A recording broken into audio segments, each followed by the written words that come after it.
Bismillahirrahmanirrahim. Assalamualaikum warahmatullahi wabarakatuh.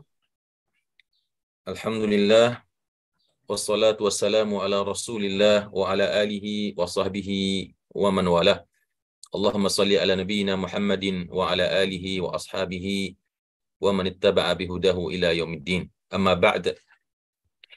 Bapak-bapak dan ibu-ibu, ikhwan wal akhwat, hadirin wal hadirat yang dimuliakan oleh Allah, alhamdulillah bersyukur kita kepada Allah Subhanahu wa taala yang pada pagi hari ini kembali memberikan kepada kita taufik dan inayah untuk kembali hadir dalam majlis yang mubarakah ini, insyaallah majlis ilmu, majlis zikir, sebaik-baik majlis yang diberkahi oleh Allah di atas dunia ini. Kemudian salawat beserta salam kita doakan semoga senantiasa dicurahkan kepada Nabi kita Nabi Muhammad sallallahu alaihi wasallam. Bapak dan Ibu, ikhwanul akhwat rahimakumullah, hari ini kita sudah masuk ke hari yang ke-27. Tadi malam kita sudah menunaikan ibadah di malam yang 27, malam ganjil. Mudah-mudahan jika Allah tuliskan malam 27 adalah merupakan malam Lailatul Qadar, maka insya Allah mudah-mudahan semua kita yang tadi malam memanfaatkan waktu dengan ibadah, ketaatan, dan kesolehan kepada Allah, semuanya ditulis oleh Allah dengan pahala dan keutamaan orang yang beribadah di malam Lailatul Qadar, yaitu malam yang beribadah padanya lebih baik daripada 1000 bulan. Kemudian salawat dan salam kita doakan untuk Rasulullah sallallahu alaihi wasallam yang menjadi uswah dan qudwah kita dalam kehidupan kita dan menjadi sosok yang akan memberikan syafaat kepada kita di hari kiamat kelak. Bapak dan Ibu, ikhwanul akhwat rahimakumullah, pagi ini kita lanjutkan insyaallah tadabbur surah Al-Baqarah yang sudah memasuki ayat yang ke-165 insyaallah ya. A'udzubillahi minasyaitonirrajim. Bismillahirrahmanirrahim. Ayat 175. Wa minan nasi may yattakhidhu min dunillahi andada. Allah mengatakan, dan di antara manusia terdapat orang-orang yang mengambil dari selain daripada Allah tandingan-tandingan. Jadi kalau di ayat sebelumnya 164 ya, Allah mengatakan inna fi khalqis samawati wal ard wa ikhtilafil laili wan nahar. Sesungguhnya pada pada penciptaan langit dan bumi, pergantian malam dan siang, pada kapal-kapal yang berlayar di lautan, dan kemudian air yang diturunkan dari langit, serta adanya binatang melata yang disebar di permukaan bumi, dan angin serta awan yang diatur oleh Allah, ditundukkan oleh Allah untuk pergi ke tempat-tempat yang Allah kehendaki. Di mana yang demikian itu seharusnya bisa menjadi tanda-tanda bagi orang-orang yang berakal. Namun kemudian Allah katakan dalam ayat 65 ini, meskipun Allah sudah jelaskan bahwasanya ketika orang melihat pergantian malam, penciptaan langit dan bumi, bagaimana kapal bisa berlayar di lautan ya, turunnya air, adanya awan dan lain-lainnya, lalu ternyata masih ada di antara manusia yang menjadikan atau mengambil bersama Allah itu andada. Wa minan nasi may Ustaz, yattakhidhu min dunillahi andada ya. Di Afwan sini Ustaz, nyetat, Ustaz. ya. Share screen-nya belum. Oh ya, afwan. Sebentar. Ya. Wa minan nasi may yattakhidhu min dunillah. Dan di antara manusia ada orang-orang yang mengambil selain daripada Allah tandingan-tandingan, ya. Nah, di sini bisa berarti orang yang sama sekali tidak menyembah Allah dan menyembah yang lainnya, dia jadikan bersama Allah Tuhan semesta alam, pencipta alam semesta ini tandingan-tandingan yang mungkin orang tersebut sebetulnya tidak tahu siapa Allah itu. Dia bertuhan kepada yang lain-lain, kepada patung, kepada hewan, kepada pohon, ya, kepada berhala-berhala. Yang ini yang dimaksud dengan andadan itu, tandingan-tandingan. Yuhibbunahum kahubbillah. Mereka mencintainya sebagaimana mereka mencintai Allah. Oh tidak, berarti di sini maksudnya adalah dia mengenal Allah. Ya, dia mengetahui Tuhan itu adalah Allah sebagaimana orang-orang kafir atau musyrikin yang ada di Mekah mengetahui ketika ditanya mereka siapa yang menciptakan engkau, maka mengatakan Allah, ya. Mereka mengatakan Allah yang menciptakan mereka. Allah yang menciptakan langit dan bumi. Akan tetapi masalahnya adalah mereka ketika menyembah Allah, mereka sertakan dalam penyembahan itu tandingan-tandingan, ya, nidda, yaitu saingan-saingan atau tandingan-tandingan, sekutu-sekutu yang mereka sembah bersama Allah Subhanahu wa taala. Yuhibbunahum kahubbillah. Mereka mencintai andadan itu, tandingan-tandingannya itu sebagaimana cintanya mereka kepada Allah Subhanahu wa taala. Nah, di sini Bapak dan Ibu, kaum muslimin wal muslimat, ikhwanul akhwat rahimakumullah, para ulama menjelaskan tidak mesti yang dimaksud di sini yang andadan itu adalah patung berhala, ya, berupa pohon atau berhala-berhala, ya, patung-patung yang disembah. Adapun yang dimaksud dengan andadan di sini adalah semua segala sesuatu yang kita sembah, yang kita cintai, yang hati kita terpaut kepadanya selain kepada Allah Subhanahu wa taala, maka itu bisa dikatakan dengan andadan, niddah, ya. Ketika kita merasa lebih mencintai jabatan kita, pekerjaan kita, harta kita, istri kita, anak-anak kita, atau sahabat kita, kekasih kita, atau siapapun yang kita cintai, mereka melebihi cinta kita kepada Allah Subhanahu wa taala, dan bahkan kecintaan kita kepada hal-hal yang tadi tersebut melalaikan kita daripada mencintai Allah, memenuhi perintahnya, memenuhi panggilannya, maka sebetulnya kita masuk kepada kategori orang-orang yang yattakhidhu min dunillahi andadan tadi. Mengambil sesembahan, mengambil tandingan-tandingan yang kita cintai sebagaimana kita mencintai Allah Subhanahu wa taala. Dalam sebuah hadis Rasulullah sallallahu alaihi wasallam mengatakan, salah seorang sahabat yaitu Abdullah bin Mas'ud, ya, bertanya kepada Nabi Muhammad sallallahu alaihi wasallam, ayyu dzambin a'zam indallah? Dosa apa yang paling besar di sisi Allah? Ditanyakan oleh sahabat Abdullah bin Mas'ud. Kemudian dijawab oleh Rasulullah, antaj'ala lillahi niddan wa huwa khalaqak. Bahwasanya engkau menjadikan bagi Allah itu sekutu atau tandingan padahal dialah yang telah menciptakanmu. Itu dosa yang paling besar di sisi Allah.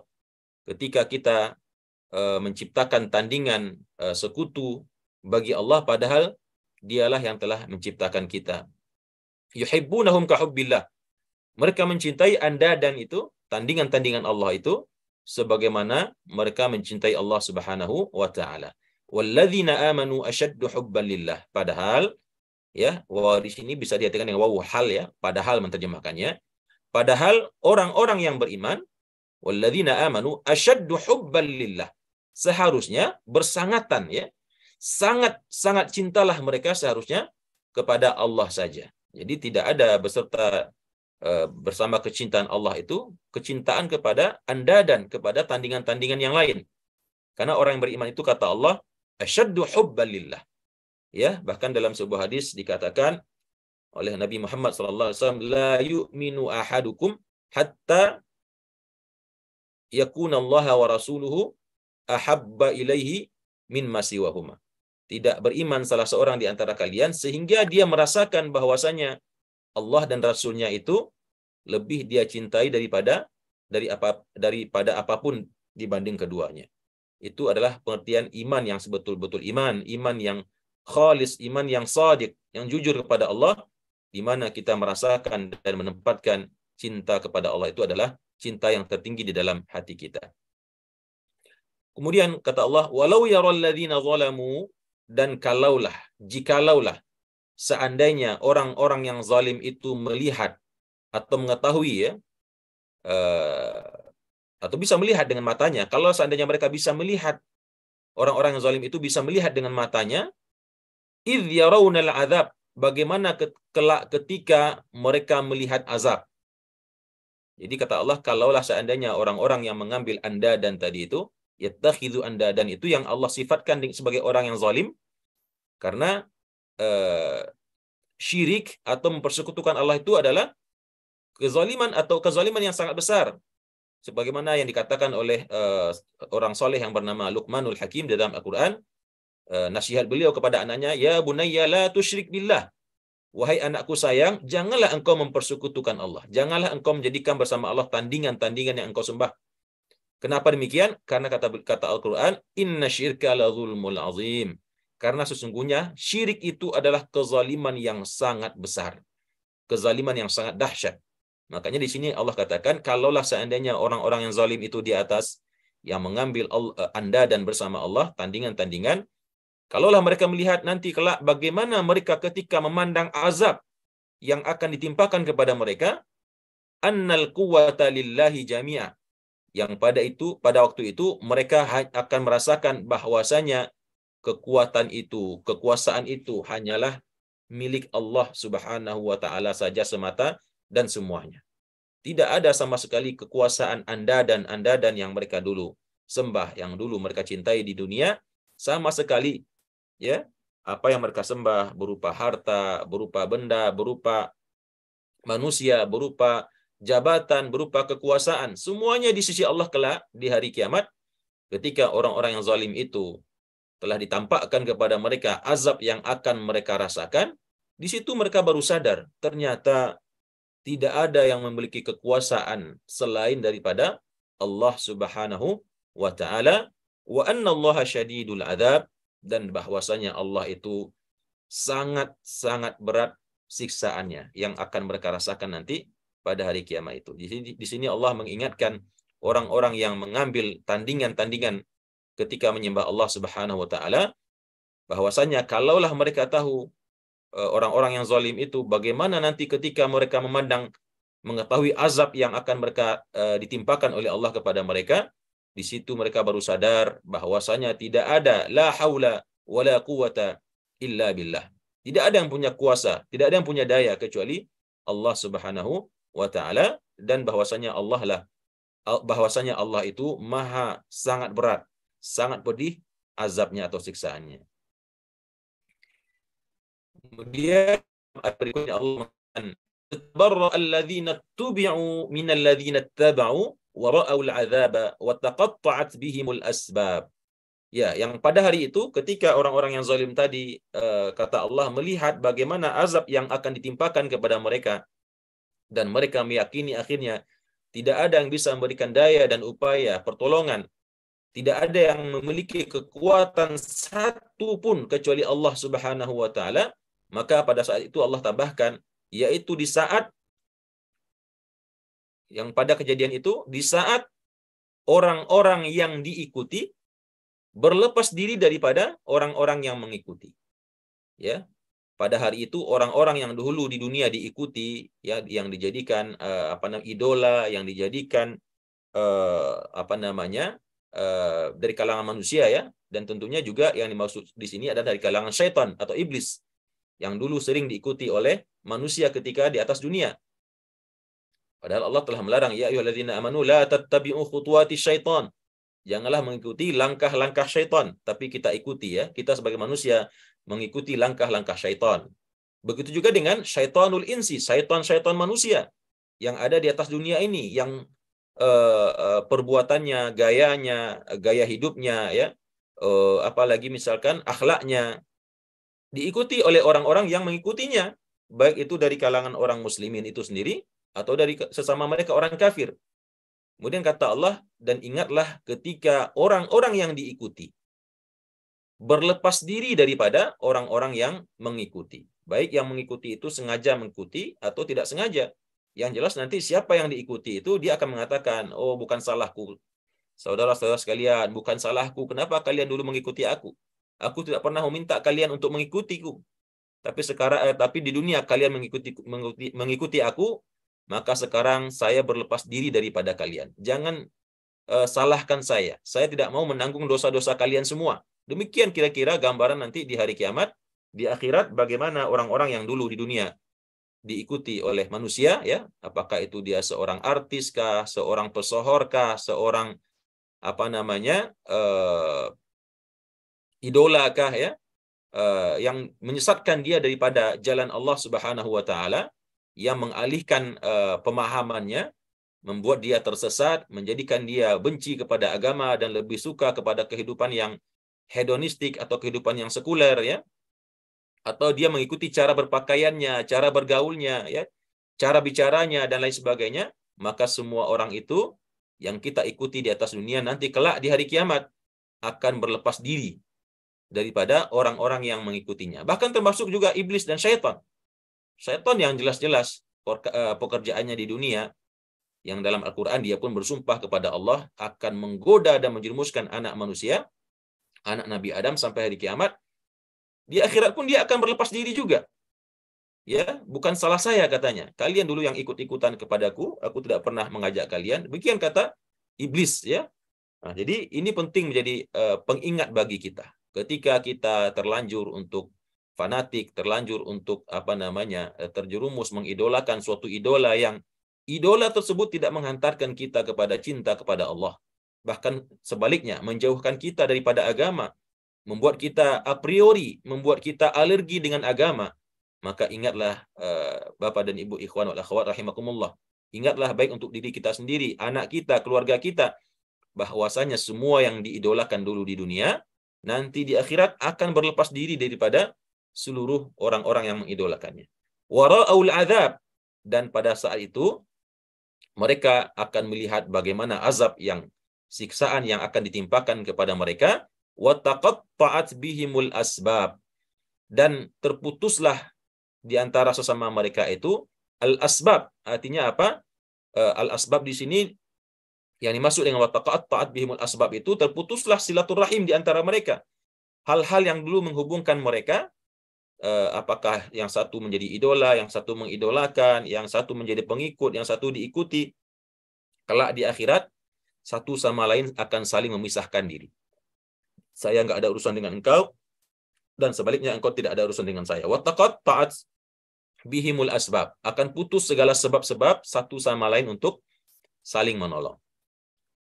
Kemudian masih belum selesai, Allah mengisahkan bagaimana nanti kelak kehidupan orang-orang di akhirat, orang-orang yang menjadikan tandingan-tandingan yang dia cintai selain daripada Allah Subhanahu wa taala, idola yang dia idolakan di dunia, yang nanti akan saling berlepas diri di hari kiamat. Kemudian Allah katakan waqala alladzina tabau, dan akan berkatalah orang-orang yang mengikuti, ya, orang-orang yang mengidolakan, para pengidola, para pengagum, ya. Apa kata mereka? Lau anna lana karratan fanatabarra'a minhum. Kata orang-orang, ya, misalkan dulu ada orang yang mengidolakan artis penyanyi atau pesinetron, atau apakah sekarang yang namanya yang saya juga tidak paham, ya, karena saya tidak pernah mengikutinya, artis Korea, ya, yang banyak yang tren sekarang anak-anak kita, generasi muda kita mengidolakan orang-orang yang sebetulnya tidak sedikit pun pantas untuk diidolakan, karena mereka adalah orang-orang yang kufar, orang-orang yang fasik, yang tidak beriman dengan Allah Subhanahu wa taala dan tidak mau menegakkan syariatnya.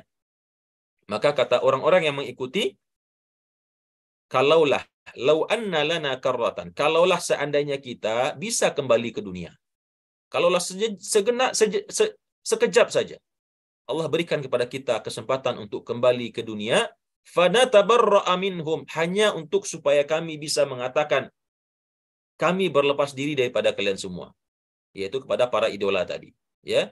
Kami berlepas diri daripada kalian, kami nggak mau mengikuti kalian lagi, mengidolakan kalian lagi, fanatik kepada kalian lagi. Kami akan berlepas diri daripada kalian, daripada mereka, kama tabarra'u minna, sebagaimana ternyata di akhirat orang-orang yang diidolakan tersebut berlepas diri daripada kami. Jadi begitu kelak orang-orang yang di atas dunia ini menghabiskan waktunya untuk menyembah selain Allah, mengidolakannya, ya, fanatik kepadanya.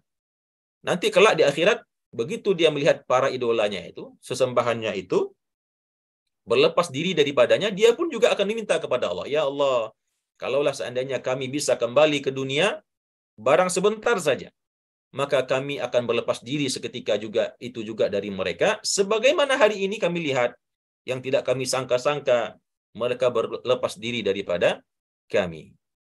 Demikian penyesalan orang-orang yang dulu di dunia mengambil andadan, sesembahan-sesembahan, ya, tandingan-tandingan selain Allah Subhanahu wa taala yang memalingkan mereka daripada ketaatan kepada Allah Subhanahu wa taala. Kadzalika yurihimullahu a'malahum. Demikianlah kata Allah, Allah memperlihatkan kepada mereka a'malahum. Jadi tidak saja orang-orang ini berlepas diri daripada mereka, para idolanya, ya, para orang-orang yang dia kagumi. Allah akan perlihatkan di muka mereka apa yang dulu mereka kerjakan di dunia. baik berupa pekerjaan maksiat, yang mungkar, yang fahsya, begitu juga kegiatan mereka yang menghabiskan waktunya menonton televisi kah, menonton konser kah, pertunjukan kah, sampai mereka di situ seperti orang gila, seperti orang yang mau kesurupan karena saking histerisnya melihat orang-orang yang dia kagumi, orang-orang yang dia idolakan. Maka semua itu nanti akan dipampangkan di hadapan mereka oleh Allah, hasaratin alaihim. Di situ mereka akan merasakan penyesalan yang sangat mendalam. Hasarat. Hasarat itu adalah penyesalan yang sangat mendalam yang diiringi dengan gestur tubuh atau gerakan-gerakan tubuh yang sedemikian rupa. Kalau orang menyesal an-nadamah ya, an-nadamah itu penyesalan biasa terasa cuma di hati. Tapi kalau hasarat, penyesalan yang diiringi dengan menepuk-nepuk kepala ya, mencakar-cakar rambut dan segala macam, menepuk-nepuk mukanya, merobek bajunya, saking merasakan penyesalan yang begitu mendalam. Hasaratin alaihim. Mereka merasakan penyesalan yang luar biasa, melebihi an-nadamah yang juga berarti penyesalan. Hasaratin alaihim, yang di situ diiringi dengan teriakan, aduh, dan tangisan, teriakan ya, karena saking menyesalnya. Wa ma hum bikharijina minha, dan kata Allah, wa ma hum bikharijina minan nar, dan pada saat itu ketika mereka telah dimasukkan ke dalam api neraka akibat kelalaian mereka, akibat perbuatan mereka yang menyembah selain Allah, menciptakan tandingan-tandingan selain Allah. Kata Allah, wa ma hum bikharijina minan nar, dan mereka kelak tidak akan pernah bisa keluar lagi selama-lamanya daripada siksaan api neraka itu. Wal iyazubillah ya. Kemudian Bapak dan Ibu, ikhwan wal akhwat rahimakumullah, selesai Allah tadi mengatakan bahwasanya di antara manusia ada orang-orang yang tidak mau beriman dengan Allah, tidak memurnikan tauhid kepada Allah, malah mempersekutukan Allah, malah mencintai sesembahan, tandingan-tandingan, sekutu selain Allah. Maka Allah ceritakan bagaimana nanti kelak nasib mereka. Lalu Allah masuk pada ayat yang berikutnya 168 ya. Di sini Allah berbicara tentang makanan ya. Tentunya sedikit membingungkan ya, kenapa dari perkara tauhid masuk kepada makanan. Nah, di sini oleh para ahli tafsir, oleh salah seorang ahli tafsir Al-Biqai dalam bukunya Nazmud Durar fi Tanasubil Ayati Wassuwar, beliau mengatakan di sini Allah bermaksud untuk mengatakan kepada kita yang membaca Al-Qur'an bahwasanya di antara tanda-tanda Allah itu Maha Kuasa, dialah yang berhak mengatur makan dan minum kita. Mana yang akan kita makan, mana yang akan kita minum, mana yang baik, mana yang tidak baik, ya. Mana yang halal dan mana yang haram. Ya, di sini adalah hak absolutnya Allah yang harus kita ikuti. Bahwasanya kita sebagai makhluk Allah yang diciptakan Allah ada suatu hal yang wajar. Ketika zat yang menciptakan kita berkehendak menginginkan suatu keinginan A kah, B kah, C kah, sesuai dengan yang Allah inginkan. Meskipun keinginan Allah itu semuanya tidak ada yang bertentangan dengan fitrah manusia. Allah mengatakan, ya ayuhan nas, wahai sekalian manusia, kulu, makanlah. Allah perintahkan kita makan. Ya, jadi saya pernah mengatakan ya, di sini Allah perintahkan kita makan. Makanlah. Jadi bukan diet lah ya. Allah nggak memerintahkan kita diet, tapi makanlah ya semua yang kita ingin makan yang ada di atas bumi ini, mimma fil ardi halalan thayyibah. Syaratnya ada dua. Makanlah apa saja yang ada di atas bumi atau di dunia ini, syaratnya ada dua. Halalan thayyibah. Syaratnya makanan itu harus halal dari sisi hukumnya, dari sisi zatnya, dari sisi cara mendapatkannya, dan dia harus thayyibah, baik dari sisi zatnya. Ya, jadi sini dua syaratnya, halalan thayyibah. Tidak halal saja dan tidak thayyibah saja, tapi harus dua sekaligus syaratnya, halalan thayyibah. Maksudnya bagaimana? Bapak dan Ibu ikhwan wal akhwat, sebuah makanan itu harus memiliki kriteria halal dan baik. Halal dalam artian zatnya, dia merupakan makanan-makanan yang tidak diharamkan seperti bangkai, seperti babi, daging anjing, tikus, binatang-binatang yang memiliki taring, ya, yang semua itu dihalalkan oleh Allah, seperti ayam, ikan, ya, kambing, sapi, binatang-binatang yang halal, makanan-makanan yang halal. Itu dari sisi zatnya. Atau dari sisi cara mendapatkannya.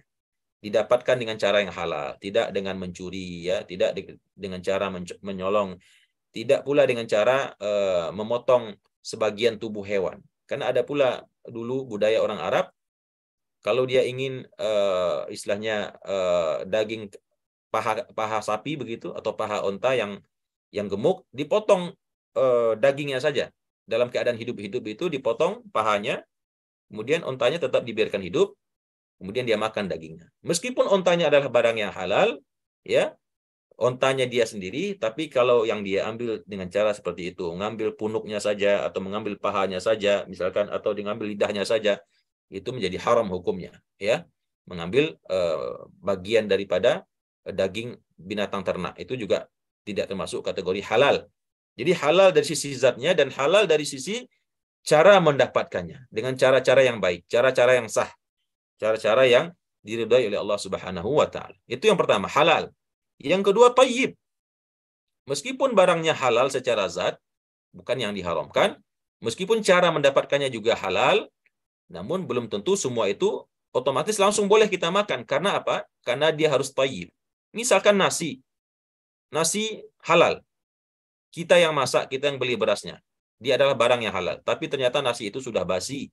Sudah ada jamurnya. Maka dia tidak masuk lagi kategori yang thayyib. Tidak lagi baik. Bahkan bisa mendatangkan mudarat untuk kita. Atau katakanlah makan daun misalkan. Makan daun daun apa misalkan, ya, daun-daun yang kita ada di taman di rumah kita begitu. Dia halal. Tamannya taman kita, pohonnya punya kita, dan dia bukan termasuk kategori yang diharamkan, tapi tidak thayyib. Bahkan mungkin jangan-jangan kalau kita makannya terjadi alergi, ya, gatal-gatal kah atau keracunan kah dan lain sebagainya. Atau kertas. Kertas adalah halal, ya, dia bukan barang yang diharamkan, dan kita mendapatkan kertas itu dengan uang yang kita beli. Tapi boleh nggak kita makan kertas? Ya, kita makan kertas, kita kasih air, kemudian kita aduk, kemudian kita makan. Tentu ini juga tidak termasuk kategori yang thayyib. Jadi makanan yang disuruh oleh Allah, kulu, makalah oleh kalian wahai manusia, apa-apa yang ada di bumi itu syaratnya adalah halalan thayyibah, ya. Nah, sebetulnya Bapak dan Ibu ada syarat yang ketiga, ya, yang terdapat di dalam surah yang lain. Ada syarat yang ketiga, Allah mengatakan kulu washrabu wala tusrifu. Nah, ini rumusnya. Ini rumus kesehatan yang Allah berikan dalam Al-Qur'an. Makan yang halal, makan yang baik, tapi ada syarat yang ketiga, makanlah dan minumlah, tapi jangan berlebihan. Subhanallah, ya. Jadi sebetulnya secara prinsip, kita itu malah boleh makan apa saja. Boleh makan jeroan, boleh makan jengkol, boleh makan duren, boleh makan apa saja yang sering dihindari oleh orang-orang yang sudah banyak penyakit di badannya. Tapi halal dan baik, dan satu lagi, jangan berlebihan. Ya, jangan berlebihan, karena yang membuat penyakit itu adalah ketika suatu makanan itu, yang halal dan baik tadi itu dikonsumsi secara berlebihan, sehingga datanglah penyakit, sehingga sebagian makanan mulai tidak bisa kita nikmati, tidak bisa kita makan atau kita minum, maka berkuranglah nikmat Allah yang kita rasakan dalam hidup ini. Karena kita mengabaikan perintah Allah, makan yang halal dan yang baik, dan tidak berlebihan di dalam makan dan minum. Kemudian kata Allah dalam ayat ini, wala tattabi'u khutuwati syaitan, dan janganlah engkau mengikuti langkah-langkah syaitan, ya, yang diikuti bukan syaitannya saja, tapi langkah-langkahnya. Karena banyak dalam kehidupan kita ini yang menyesatkan itu langkah-langkahnya, hal-hal yang mendekatkan kita kepada kemaksiatan. Sedikit demi sedikit kita tapaki, kita jalani, lalu tanpa terasa ternyata kita sudah masuk ke dalam jurang kemaksiatan tersebut. Makanya kata Allah, wala tattabi'u khutuwati syaitan, langkah-langkah syaitan. Innahu lakum aduwwum mubin. Sesungguhnya dia itu bagi kalian wahai manusia adalah musuh yang sangat nyata. Kemudian dalam ayat berikutnya Allah mengatakan, menjelaskan kenapa syaitan itu menjadi musuh yang sangat nyata. Karena kata Allah, innama ya'murukum bisu. Sesungguhnya syaitan itu hanya memerintahkan kalian untuk berbuat jahat, berbuat kerusakan, wal fahsya, dan berbuat yang keji.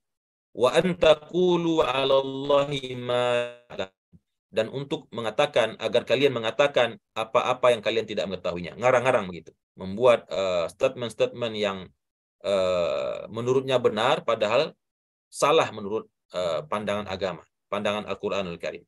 Jadi syaitan itu memerintahkan kita untuk berbuat su' dan fahsya. Apa bedanya su' dan fahsya? Su' di sini adalah perkara-perkara yang buruk, ya, perkara-perkara yang buruk seperti berbohong, seperti mengadu domba orang lain, menghibah orang lain, seperti membunuh, ya, memutus silaturahim, melakukan peperangan. Nah, ini perkara-perkara yang su', ya, perkara-perkara yang jahat. Adapun fahsya adalah perkara-perkara yang keji, yang biasanya berhubungan dengan hudud, seperti berzina, ya, melakukan homoseks, melakukan minum khamar, ya, berjudi. Nah, ini masuk kategori fahsya, ya, yang perbuatan yang keji yang di dalam Al-Qur'an disebutkan secara khusus, yaitu perbuatan-perbuatan yang fahsya, ya, yang di dalamnya terdapat hududullah. Tidak saja sekedar dosa yang diberikan, tapi juga ada hukumannya, berupa cambukkah, berupa dirajamkah, ya, atau berupa penjarakah. Nah, ini termasuk kategori fahsya. Adapun su, mengadu domba orang, ya, memfitnah orang, tidak ada hukuman duniawiyahnya, ya, dia cuma mendapatkan dosa saja, ya, perbuatan yang su, perbuatan yang merusak, ya, perbuatan yang buruk, gitu. Wa antakulu 'alallahi ma la ta'lamun, atau membuat kalian, memerintahkan kalian untuk berkata, mengarang-arang di atas Allah, di atas agama Allah, apa-apa yang kalian tidak mengetahuinya. Dia tidak punya ilmu, jahil, tapi sok tahu begitu. Dia mengatakan yang benar itu begini, yang benar itu begitu, padahal dia tidak mengetahuinya. Kemudian Bapak dan Ibu ikhwan wa akhwat rahimakumullah, wa idza qila lahum ittabi'u ma anzalallahu qalu bal nattabi'u ma alfaina alaihi aba'ana, dan jika dikatakan kepada mereka, orang-orang yang di atas tadi, orang-orang yang mengambil andadan itu tadi, jika dikatakan kepada mereka ittabi'u, ya, ikutilah apa-apa yang telah Allah turunkan, ittabi'u ma anzalallah, qalu, apa kata mereka? Apa jawaban mereka? Bal nattabi'u ma alfaina alaihi aba'ana. Kami enggak mau mengikuti apa yang Allah turunkan, akan tetapi lebih baik kami mengikuti apa-apa yang kami dapati daripada agama nenek moyang kami, ya. Jadi kalau disuruh mengikuti Al-Qur'an yang diturunkan kepada Nabi Muhammad SAW, mereka mengatakan kami enggak perlu Al-Qur'an. Lebih baik kami mengikuti yang sudah jelas, yang berasal turun-temurun daripada nenek moyang kami, daripada kakek buyut-buyut kami, ya. Kemudian kata Allah, awalau kana aba'uhum, apakah, ya, awalau kana, apakah mereka tidak mengetahui bahwasannya bapak-bapak mereka itu dulu la yaqiluna syai'an wa la yahtadun, bapak moyang mereka yang juga kafir, ya, tidak beriman dengan para nabi, tidakkah mereka mengetahui bahwasannya bapak-bapak nenek moyang yang mereka ikuti itu tidak juga dulu pernah mengetahui apapun, wala yahtadun, dan juga tidak pernah mendapatkan petunjuk. Jadi ketika diperintahkan untuk mengikuti apa yang Allah turunkan kepada Nabi Muhammad SAW, mereka mengatakan kami mengikuti ajaran ayah kami, ajaran kakek moyang kami. Kemudian kata Allah, tidakkah mereka menyadari, mengetahui bahwasanya dulu kakek moyang mereka tersebut juga tidak pernah mengetahui apapun, dan juga tidak pernah mereka mendapatkan petunjuk. Kemudian ayat yang terakhir Bapak dan Ibu, Allah mengatakan, memberikan perumpamaan kepada orang-orang yang kafir tadi di atas, wa mathalul ladzina kafaru, dan perumpamaan orang-orang yang kafir, orang-orang yang ingkar tadi di atas, yang mengambil Allah, mengambil sesembahan atau sekutu-sekutu dan tandingan bagi Allah,